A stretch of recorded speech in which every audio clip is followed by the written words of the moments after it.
Creo que es en este caso clarísimo que este proceso de amparo es absolutamente improcedente. Vamos a ir inmediatamente con Óscar Urbiola, expresidente del Tribunal Constitucional, vía Zoom, para que nos explique esto que ha hecho el señor Walter Ayala, exministro de Defensa, y que nosotros le habíamos puesto al comienzo las declaraciones que sacó Jesús Verde cuando terminó la entrevista aquí en Exitosa, que se ponía en bandeja el señor para ser el nuevo abogado del presidente de la República, si es que tenía que ir al Congreso de la República, si es que consiguen las 52 firmas para la moción de vacancia, y también le estaba pidiendo a su sucesor, al ministro Carrasco, que dé un paso al costado, que renuncie. Y bueno, lo que pasa es que él ha presentado esta acción de amparo contra el Congreso de la República para que suspenda el trámite de vacancia presidencial, así como lo hizo para que se suspenda la elección de los tribunos para el Tribunal Constitucional. Él dice que se viene vulnerando un montón de principios contra la separación de poderes, la afectación a la estabilidad jurídica y bla, bla, bla, ¿no? Entonces dice que los fundamentos de la vacancia son de verdad que se deberían ser tratados como actos políticos y que son propios de la gestión gubernamental y se deben tratar mediante interpelaciones a los ministros, ¿no? Y que se está tergiversando la naturaleza de la vacancia presidencial que está registrada en la Constitución. Eso es lo que dice aquí en su acción de amparo,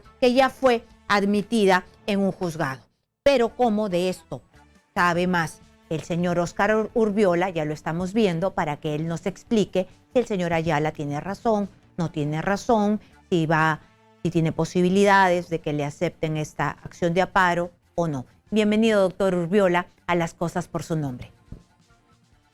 Karina, muy buenas tardes. Gracias por su invitación. Muchísimas gracias. Explíquenos usted. Sí, el señor abogado Walter Ayala ya parece que nos tiene acostumbrados a este tipo de acciones, pero con todo el respeto que se merece un colega, debo decirle que se equivoca, porque si bien en la anterior oportunidad, antes de la modificación del Código Procesal Constitucional, una juez supernumeraria le admitió una demanda de amparo en contra de una decisión o posible decisión que iba a tomar el Congreso para elegir a los magistrados del Tribunal Constitucional, y además dictó una medida cautelar. Creo que es en este caso clarísimo que este proceso de amparo es absolutamente improcedente, porque tanto el Código Procesal Constitucional anterior como el nuevo, que ha entrado en vigencia recién el 24 de julio de este año, establecen en su artículo 39, de manera coincidente ambos códigos, que la acción de amparo solamente la puede ejercitar la persona legitimada para interponer el proceso de amparo, es decir, la persona afectada.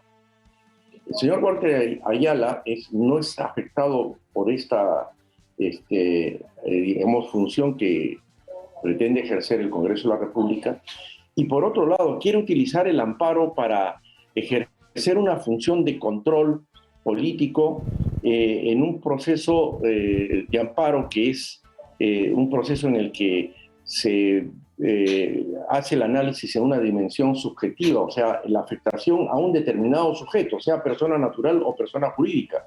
Él no es afectado por lo que podría ser el Congreso, que además el Congreso está ejerciendo una función que le reconoce la Constitución. De ninguna manera es procedente, simple y llanamente por este artículo que he citado, el artículo 39 del Código Procesal Constitucional, del nuevo Código Procesal Constitucional. Y dudo Muy bien, pero que dudo que declare fundada la demanda. Ahora, el hecho de que se admita la demanda, eso no quiere decir que ya ha conseguido que se declare fundada su demanda. Le voy a decir por qué. Porque el nuevo Código Procesal Constitucional establece la prohibición de rechazo liminar, es decir, ninguna demanda de amparo se puede rechazar. El juez está obligado a recibir y a dar trámite a la demanda. Esa es una novedad del nuevo Código Procesal Constitucional. O sea, el hecho de que se haya admitido la demanda no quiere decir que la va a declarar fundada. Podría declararla, y me parece que esa va a ser la situación, que la declare improcedente porque la está ejercitando una persona que no está legitimada para ello. Muy bien, pero esto no se asemeja al habeas corpus que interpuso contra el Congreso de la República para la elección sobre el Tribunal Constitucional. ¿No es igual? No, de ninguna manera. En esa oportunidad incluso la jueza supernumeraria cometió un gran error, en primer lugar, de admitir la demanda y dictar una medida cautelar. Ese fue un gran error de la jueza, porque el amparo solo procede cuando lo interpone la persona que se ve directamente afectada. El señor Walter Ayala no era ni siquiera postulante. Pero lo logró. Pero lo logró. Por otro lado, Karina, hay que tener en cuenta que los procesos constitucionales se dividen en procesos orgánicos y procesos de la libertad, donde están el amparo, el habeas corpus, el habeas data y la acción de cumplimiento. Los procesos orgánicos son el proceso de inconstitucionalidad y el competencial. Es recién a través de estos procesos orgánicos, el competencial o el proceso de inconstitucionalidad, a través de los cuales se puede objetar el ejercicio indebido o irregular de las funciones de un órgano del Estado, que este no es el caso, ¿no? Y para eso el Código, tanto la Constitución como el Código Procesal Constitucional, establecen quiénes pueden ejercer estas Muy bien, acciones, pero yo me quiero detener aquí, por favor. Legitimados.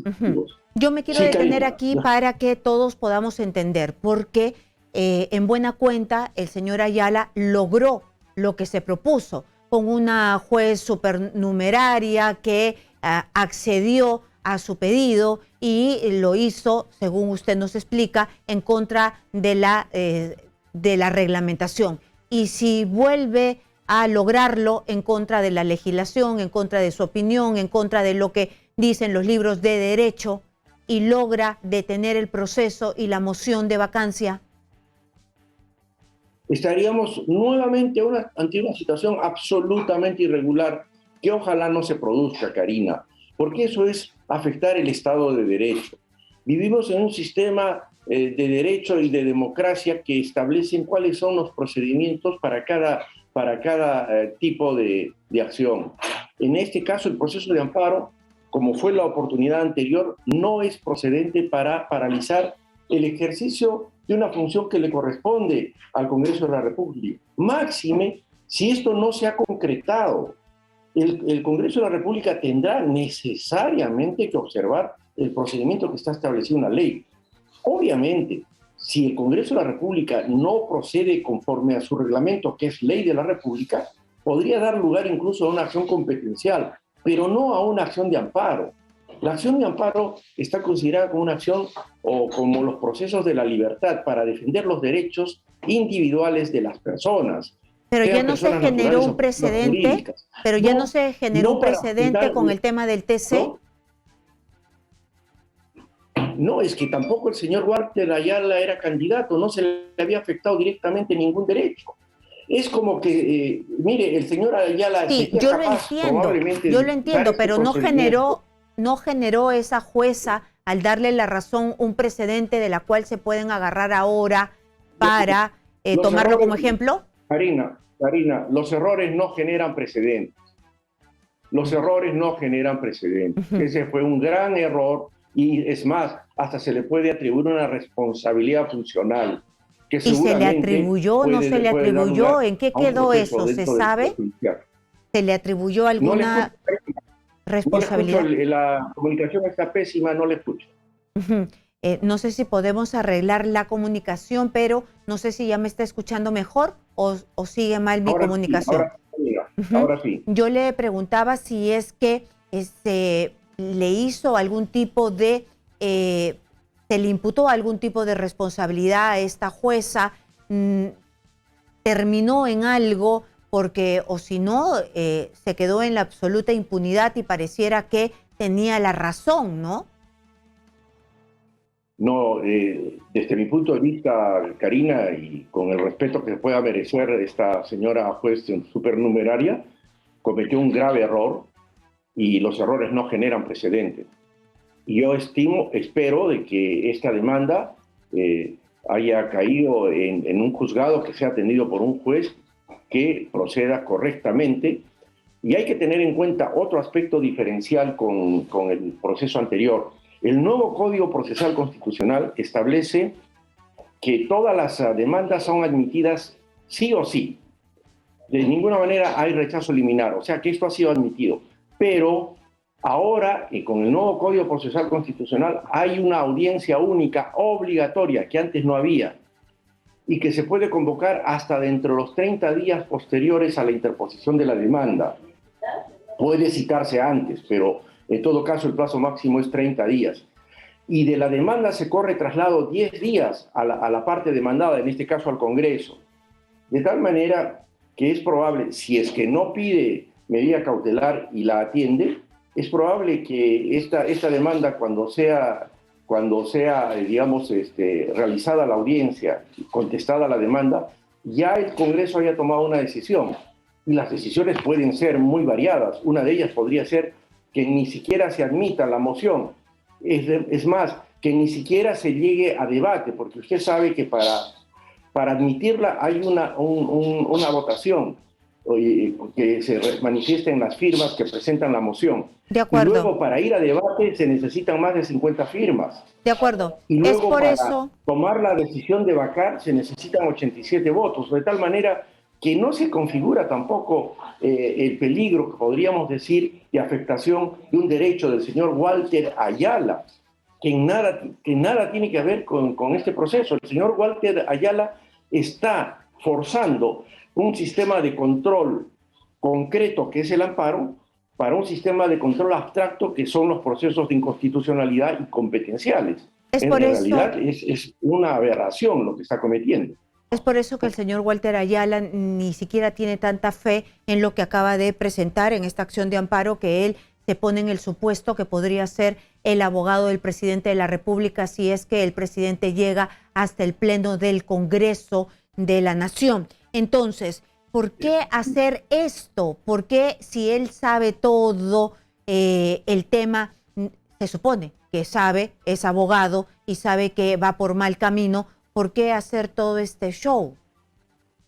Bueno, yo no le podría contestar esa pregunta, Karina. Tendría que estar en la mentalidad del señor Walter Ayala, y nada más lejano y nada más distante entre el señor Ayala y cualquier otra persona que tenga un sano juicio y sentido común para saber qué cosas se puede interponer y qué cosas no. De tal manera que yo no sé qué es lo que pretende el señor Walter Ayala, que ya sabemos es una persona que ha tenido que incluso hasta renunciar por las irregularidades que ha cometido en las funciones en el Ministerio de Defensa. De tal manera que no me voy a pronunciar sobre ese tema.